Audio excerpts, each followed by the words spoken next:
So the video you're about to watch is a step-by-step process on how to create a beachy boho vibe on a leather or faux leather stool. I have a stool, but the inspiration piece for me on doing this look on this stool was through a friend of mine, Robin, over on Instagram at Remade by Robin. If you've not checked out her account, you really should. She does gorgeous work and she's always kind of got unique ideas. And anyways, I find she inspires me quite often. So she did this chair a couple of years ago and I absolutely fell in love with it.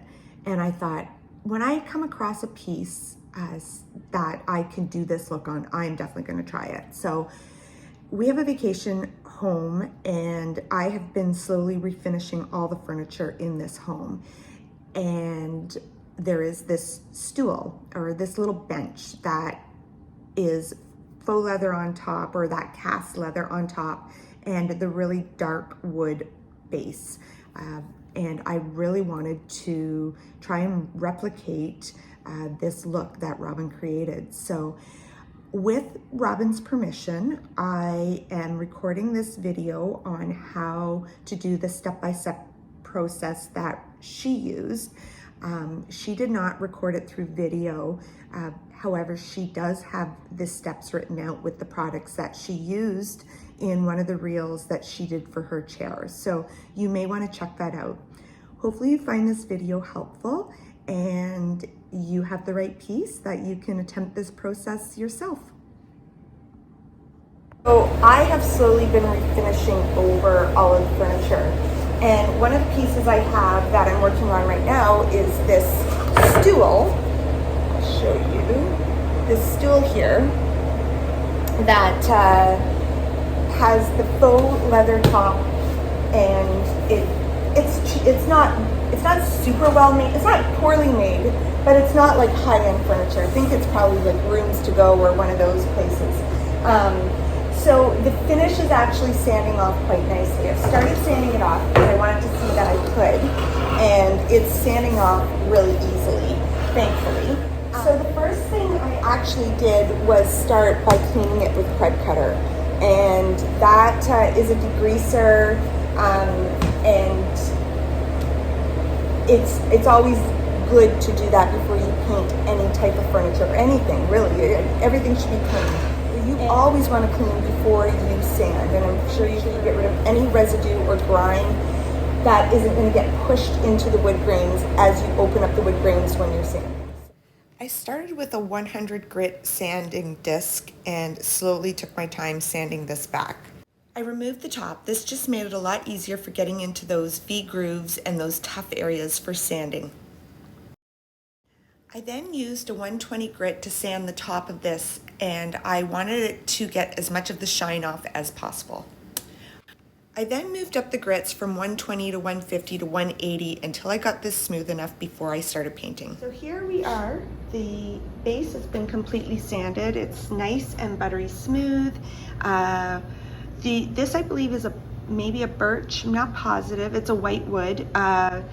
And Robin, who I was getting this idea off of, actually her base or her structure for her, there was an orange undertone to it.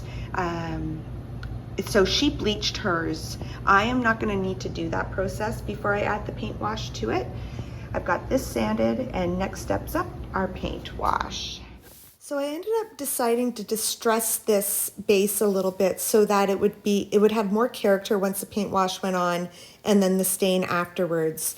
I wanted it to look rustic and a little bit older and not so smooth as it was after I was finished sanding it. I moved the project inside because it was just so dang hot outside. I wanted to ensure that it was in a controlled climate for the paint adhesion. I ran into a snag with the paint that I wanted to use, which was the Heirloom Traditions, which was an all-in-one paint.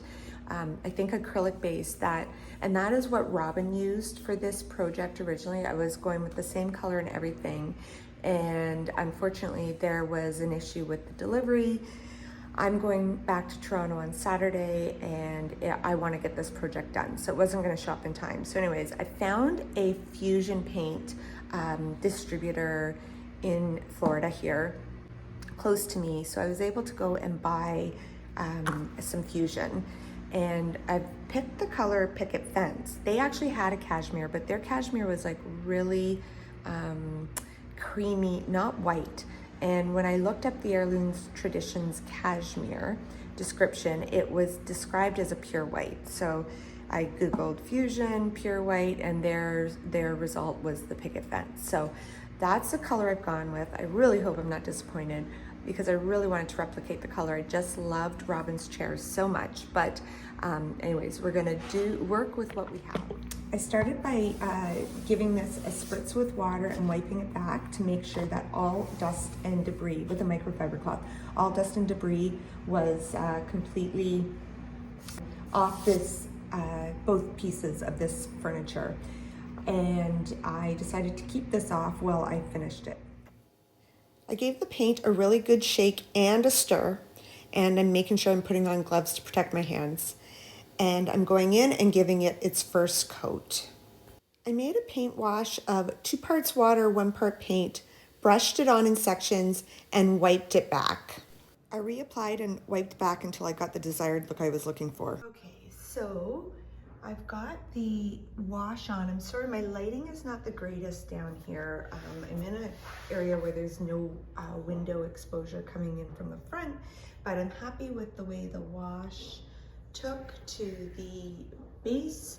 I've got 2 coats of paint on the bench seat, and next up is I'm going to mix my paint and my sea salt spray. So I don't have Saltwash. I forget what the brand is. I think it's called Saltwash, but I have this sea spray additive from Dixie Belle that I'm going to use. I've added some paint to a container, and I'm going to add the sea salt spray based on Robin's instructions of mixing it to about a frosting-like consistency. So I'm going to put 1 scoop in and give it a stir and get a frosting-like consistency, which maybe a little bit more. Yeah, that's pretty good. I think I'll just add a little bit more spray or sea salt.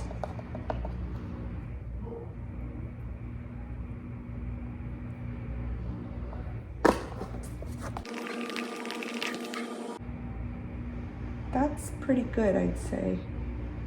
It's not really running. Maybe a tiny little bit more.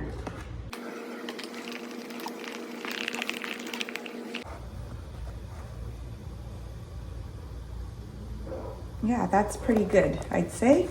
Good. I am just using a wooden stir stick and I'm icing this like a cake. Okay, so I have it applied. I'm going to give it a spritz with water, and then I'm going to go in and give it a stipple with my brush and then let it dry. So here is the paint stippled on with the wash onto the cushion. I let it dry for 24 hours. I wanted to make sure it was good and dry before I started sanding it. I'm gonna now try sanding it with a 150 grit. Used a 150 predominantly and then moved in with a 120 in some of the thicker areas where I'd put the paint on too thick. And here it is. I've sanded down the stippled paint. I don't have it secure yet, but I'm liking the way it's looking. The one thing I did learn is that I actually put the stippled paint with the salt wash on too thick. So there was a couple of spots that cracked. And what I've done is I've just sanded them down smooth and I added a bit of paint. All that's gonna do for me, in my opinion, is add a bit of character, which is what the paint wash or the salt wash was doing to begin with. But I did learn from my mistake, and that is next time, if I attempt this again, not to put it on as thick. I want to put it on much thinner, sand it back just to give it some texture. Okay, I'm getting there. finally, I just went and picked up the Color Wash by Minwax in the color Barnwood Brown, and I am going to apply this. It says apply it and wipe back immediately, so against the grain. So I'm going to do that. I'm using a chip brush to apply this. I applied in small sections and wiped it back immediately using an old rag. Oh yeah, I like that. Looks good. All right, so it's time to wax. The wax I'm using, I could not find a Cerusing wax, so I'm actually going to use this decorative wax by Behr Paints because it's what I had. It's white. Cerusing wax is white. So I have added a little bit already to this side. And I'm in the process of adding it over to this side. And what I'm gonna do is I'm gonna let it sit for maybe about 30 minutes to an hour. And once it is a little bit more tacky, I'm gonna buff it back. So it's giving it a really nice finish even without the buff back. So I'm quite pleased with this. I'm also gonna do all of the base. I'm using an old cloth to buff this back, and you wanna buff it until it feels smooth and no longer tacky.